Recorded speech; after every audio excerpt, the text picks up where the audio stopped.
Kowalsky here. Welcome back to another video. Now, in this video I want to show you my best wins. So, when Leeches has this feature where in each mode it shows you the highest rated opponent that you beat. And now I'm going to go over those games. So we're going to start off with Bullet as, it's going to be the shortest time control. You can watch the time on the clock, right? That's why I feature it, because it's interesting to see the time situation. And I'm playing with the white pieces. So I open up with d4, knight f6, we have g3, and here, I decide to play a little bit of a gambit. I play e3, d3, bishop e3. Now this gambit is a little bit slightly interesting. It's very inaccurate. It hasn't been played at all. Here, just d5, because it's a natural move. Apparently knight c6, developing the knight first, is a better approach, as you're not really committing the d pawn, because you're gonna see I'm gonna have a little bit of counterplay against this d pawn. I'm gonna go knight e2, and here, after castle, bishop e7, right, the normal developing moves, now c4 comes, and this strike is very important. You don't really want to take this pawn, because now you give me the same Catalan pressure that I have, for example, after takes, knight e to c3, for example, because if you go knight d2, then maybe knight d5 here, it could be annoying. Bishop d4, for example, and now castles. Here you could take the pawn, but you still have this nagging Catalan pressure, even though you're down the pawn. But after c4 and castles right away, now just cd5, ed5, and now my position is actually fine. After I go knight b to c3, now just attacking that pawn 3 times, and now he defends it 3 times. But now I can actually play the move knight f4 or queen b3. Here in the split second decision that I took, I played queen b3, and knight c6 was played by my opponent, and now I'm actually better. And that's why it's hard, because here knight f4, right, 4 attacks, you just lose the pawn, and queen b3, you double attack, kind of preparing another attack, and you just lose the pawn. So you lose a pawn. Anyways, now the pawns are equal. But in this position, he plays queen d7, and this move is just really like a blunder. We have takes, and now I just take a pawn. So I went from like down pawns now to up 1 pawn, and rook f d8. And now simply I just go back bishop d2, g2, and bishop e8, and now just rook a d1. So right, I just have plus in material. I'm looking for a trade, and as you can see at the time situation, b3, just to stay solid.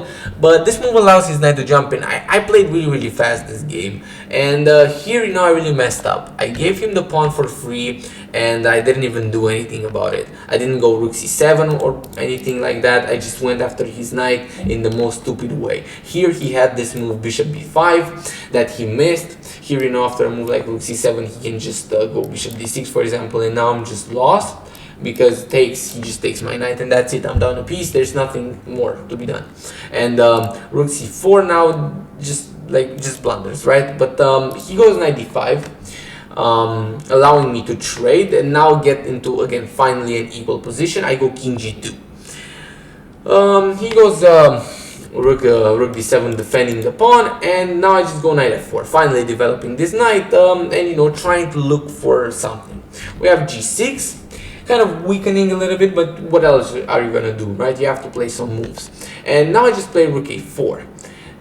We have rook b7 now with an attack on my rook, but surprisingly I actually saw that, and I took the pawn. Now he takes, or he gives me a check first, and then after f3 he takes the rook. But now I'm actually again up 1 pawn, and now it's a matter of technique. Like, this position is not winning, but now it's a matter of technique, and it's something that I do not possess. Now you might look at this position after king f7 and say, well, isn't this just a fork and you winning the game and the bishop? Yes, it is, but I just play knight c5, and here he doesn't want to trade. Apparently he still believes that it's best for him to not trade. Now he goes back, and everything, this position is now equal, just equal. Oh, but now here I have it again. Bishop f4 just wins. Oops, not f4. Bishop f4 just wins the game on the spot again.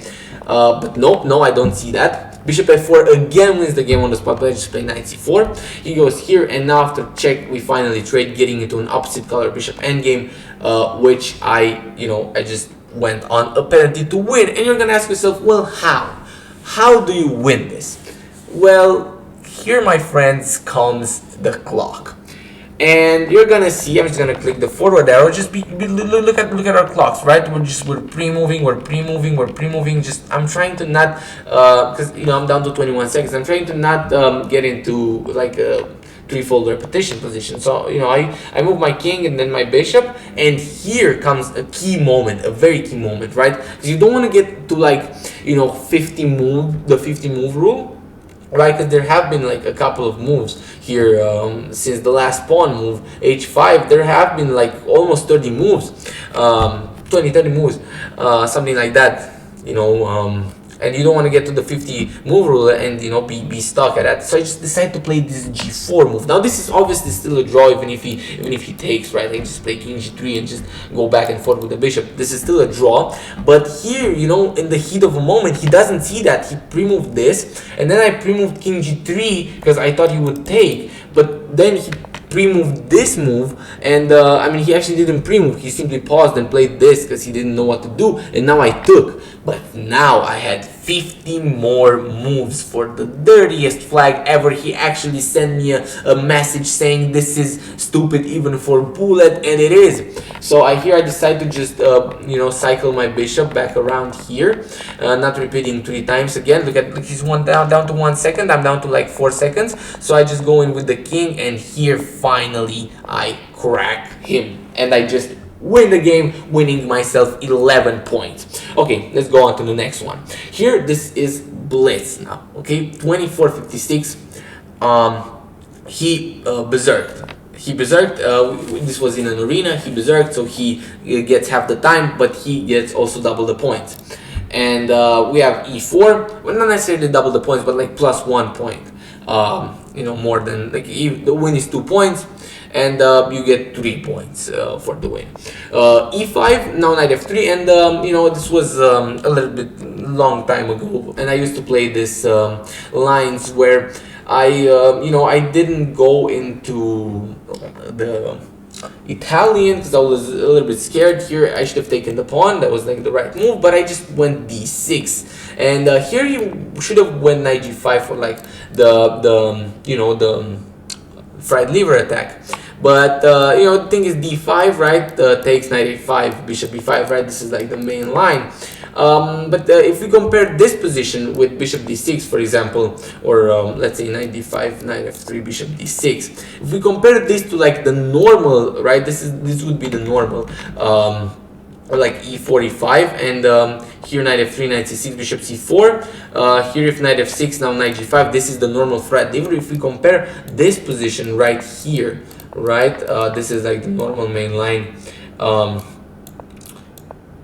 You can already see that white has not yet castled, so black gets 1 extra tempo, and while white is still usually better, black gets his compensation. But here in this position, if we go simply down to like bishop d6, here in this line, white is already castled, and he can just play or let's say this, right, in this variation where you can just play rook e1, and you're attacking this pawn right away. You're just forced to give this up, and this is just too much material. 2 pawns is too much material. So but my opponent did not go for that. Just an instructive moment for you guys. You should always remember that. He went h3, which now allows me to take the pawn, and now I'm just fine, right? Here this is a blunder because now I can just take his bishop, and after he takes, I just go d5. And here you're gonna see a motif of the weak king with no defenses, but my opponent missed it. So c6 is a little bit of an inaccuracy. This pawn was not attacked. I should have just developed the bishop or this other bishop. But I go for a trade, right? I'm just up in material. I want to trade, and here I decide to just pick up this pawn, as there are no discoveries here. He just picks it up, and queen b6 now is the first inaccuracy with the motifs.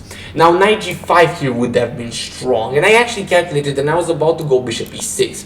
Takes, for example, and now I'm just better because he has no more attack.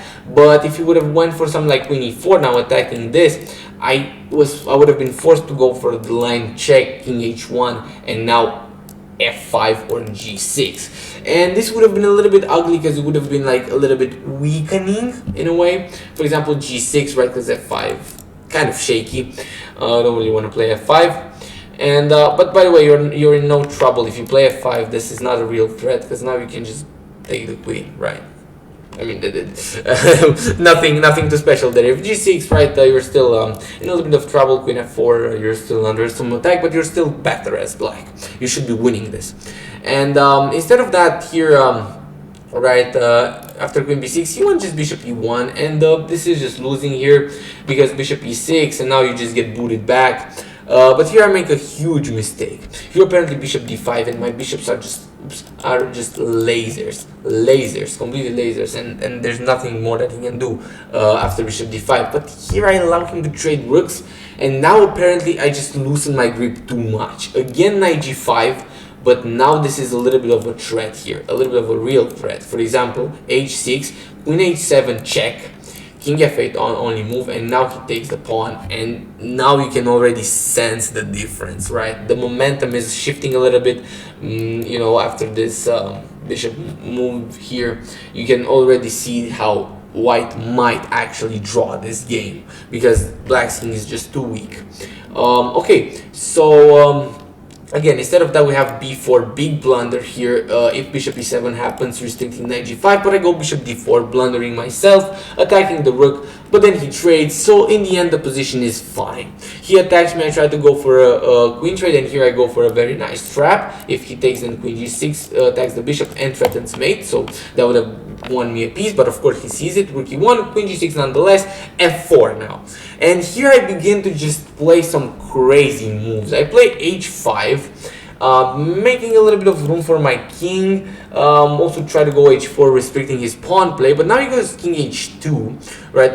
By the way, mate is defended, that's why f4 was played. And now rook d6. I want to go for a rook lift, but I'm not really sure what I want to do exactly. h4 would have been, like, you know, practically not the best move, but a better try, because at least I'm getting somewhere. I don't know why I didn't play this, probably because of queen f2 and I didn't see a concrete way to handle the position. But the pawn cannot be taken, right, because then mate would be given. So maybe f6 here, and then, you know, we could have tried something like rook e8, maybe a queen trade, you know. Who knows? But after king h2, rook d6, now he gets his rook into e5, and I didn't really like that. But here, you know, again, f6, just kicking the rook out would have been better for black. For example, rook e7, I could even go. I cannot go. Oh, I cannot go here because he takes the pawn. Okay, good. But I can go b5, and if he takes the pawn here, then I mean, I should just be better after a move like queen f5. Now attacking this pawn, here I played rook e6, and I just completely missed f5. It didn't even rise to me that he can play that. But he went rook g5 again, yeah. And now, okay, I went here. Now he can take with check. Now the material balance is finally equal. My king is worse, and he should be the one that could be pushing here. Now Stockfish still says that this is equal, but here he made a huge mistake. He went bishop e5, and from now on the game is just done, because now I managed to get f6 in, and right, his rook is attacked, his bishop is attacked, so he decides to sack the bishop and try to go for some crazy counterplay, but I just trade queens, and after takes, I just push the pawn, and he resigns because I mean, he cannot stop this pawn. If he goes here, I go here, and if he goes here, I just go check. Here I promote, and then, you know, I have like 2 minutes on the clock. I'm never gonna stalemate him. So that was another game. What was instructive here was, okay, let's say right, getting out of the opening, for example here, right, getting out of the opening situation. I actually want a pawn, and it's not like it's too instructive, but you know, what I wanted to highlight is this motif with the counterplay with the knight. So here, you know, right, should not have taken or here should not have went here, and should have instead went here to just suppress his counterplay, because this line that maybe could have happened, this would have been okay for white. Okay, so moving on to the last game. This is now rapid, and this guy is 25-58. So, you know, in true fashion, I am like 500 points lower rated than him. He decides to berserk. like again, look at the clock, right? He wants to get that extra point off of me, but you know, little did he know, again e5, the same kind of opening, right? I did not yet play the Caro, and knight f3 now, knight c6. And here, you know, I'm just so sick of the Scotch. Like, the Scotch is the opening that I have so many problems against. I'm so sick of the Scotch. I just took, right, and here I just played d5. This move has been played at top level only 5 times, and it has been played by the same guy named Organziev Oliver for 4. Like, this guy played it 4 times, and it's basically like 80% of the games in this variation played by Organziev Oliver. And you know, I mean, this guy obviously is you know, a great guy. He actually won a game in 2021 in this variation against a higher rated opponent. So here the thing is, if pawn takes happens now, this you know, it is resulting into, like, you know, queen e2 and now bishop e6, almost like a Petrov position, but you just have much more trades, and you know, you just lose basically the center. Both sides lose the center, and then, you know, you're fine, because, you know, the position is pretty much symmetrical. And this is how actually the game continued. Bishop b4, one of the games that Mr. Organziev played, and bishop d2, for example, here, and you know, the game continues. Queen f5 attacking the pawn, and now queen d3 defending against everything. Knight f6, queen takes, for example, e takes, and again, as I said, the position is symmetrical. Instead of that, my opponent plays bishop b5, and you know, here you should continue with d takes e4. There has actually been a game played, and black actually won that game. It was Organziev again, but here I was scared, not knowing theory about this line. But here, this is just insane. You play a6. Here you play a6 and you survive. Because you don't have any discoveries that are good with the knight, so you're forced to go bishop a4. And now the funny thing is, you don't go b5, because if you go b5, you allow bishop b3, and now the knight is not attacked anymore. But here you go bishop to d7, and now again, you know, if you try, you cannot move the knight because the bishop is hanging, and before that you couldn't go here because this move would have defended the bishop, obviously. So you know, still crazy lines. I go bishop d7 prematurely now, you know, allowing him to take, and after takes, I'm now just worse.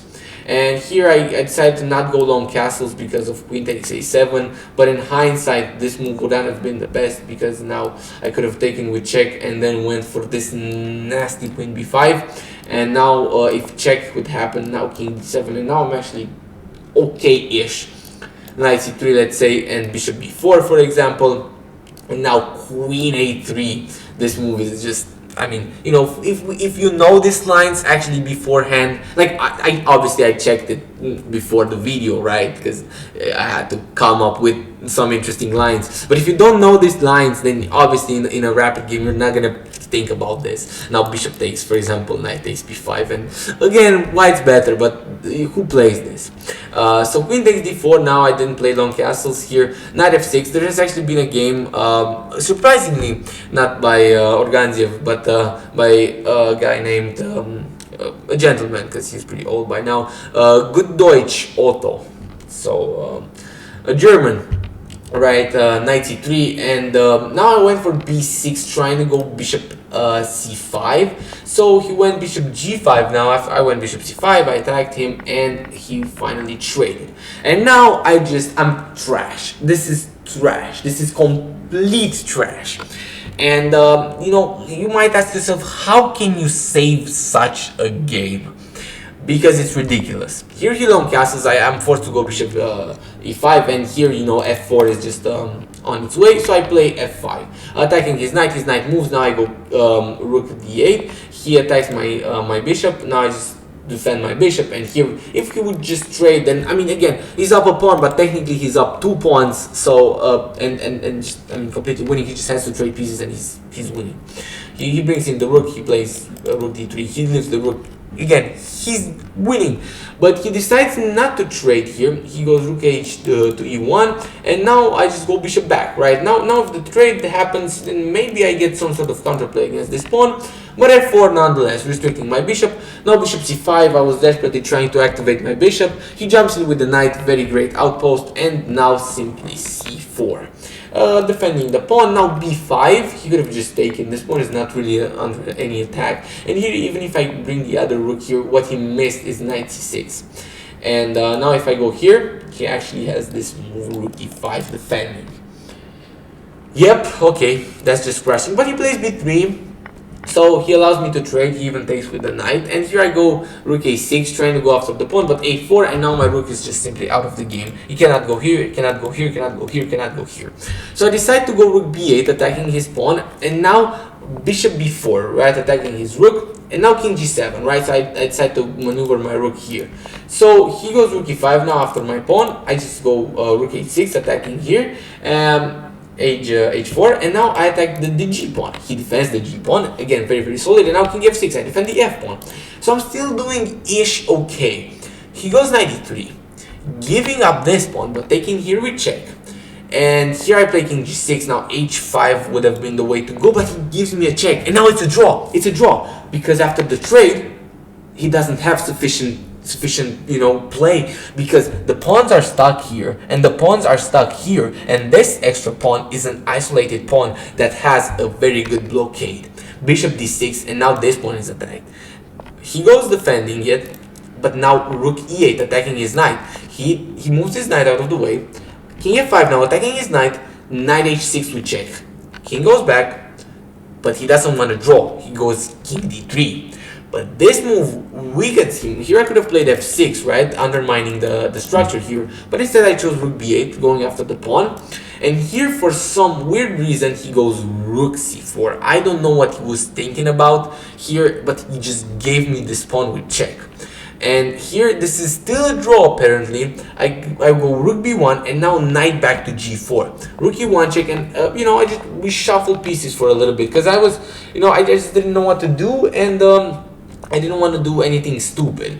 So I just attack his pawns, and now finally he goes back with the knight. Now keep in mind that he doesn't want to draw, right? Because the material is equal, and he still has a knight against the bishop, but it's not like the bishop is way better than the knight. The knight is actually doing really good, but he wants to just overpower me because he's the better player. But here he goes king f3, and here begins his plan begins to again go crazy. Rook d3, king e4, oh sorry, not king e4 but rook e4, and this move here just allows for a crushing move, bishop c5, and now I'm just completely winning.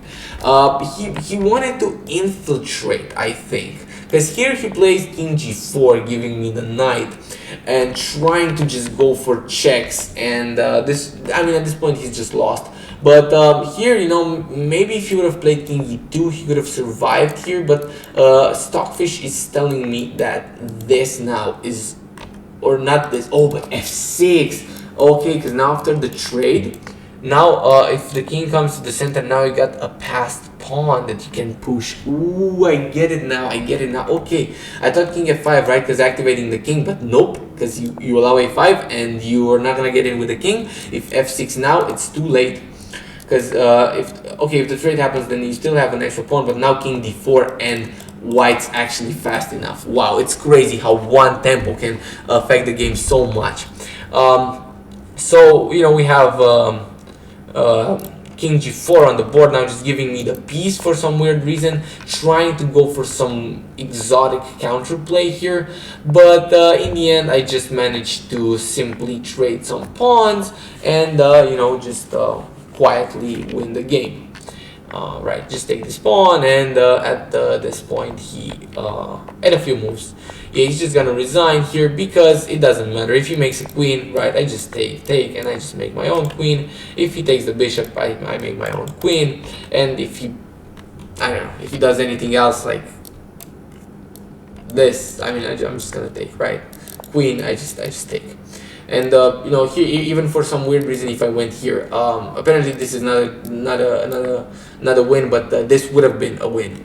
I'm just saying I could have played any move, and I would have been just winning. So yeah, this have been like my best rated wins. I hope you guys enjoyed this video. Don't forget to like the video if you enjoyed it, and that's it. I'll see you all in the next video. Kowalski out.